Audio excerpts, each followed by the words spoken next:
Au nombre des invités d'honneur au lancement officiel des activités de l'Académie des sciences constitutionnelles, administratives et politiques, le président de la Cour constitutionnelle béninoise.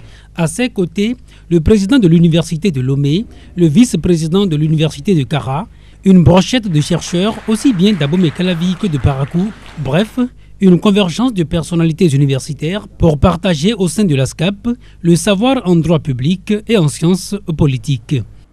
Notre académie est transversale. Elle est aussi pluridisciplinaire. Elle fait le mariage entre le droit public de façon générale et les sciences politiques.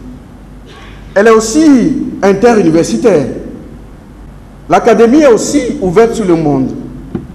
Elle est ouverte sur l'Afrique, notamment sur le Togo.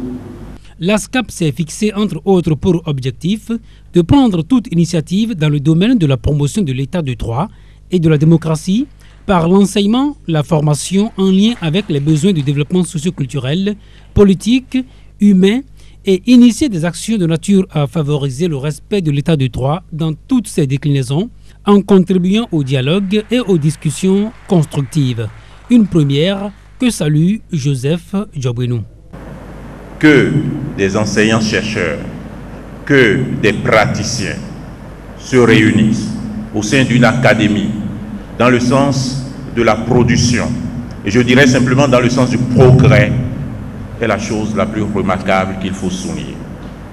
Je vous souhaite le plein épanouissement, le plein accomplissement, et que vous sachiez que la Cour constitutionnelle compte sur vous afin que la science constitutionnelle, le droit public d'une manière générale, puisse renforcer non seulement l'État, mais la justice au sens large et la justice constitutionnelle au sens spécifique.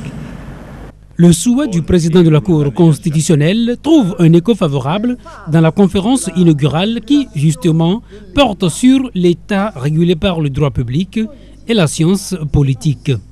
En choisissant de faire de l'État régulé par le droit et la science politique la conférence inaugurale de notre première rentrée solennelle, et ce, sans concertation avec la chaire UNESCO, nous avons voulu d'emblée nous placer dans les rapports dialectiques entre deux réalités sociales qui ont été soit confondues, soit séparées.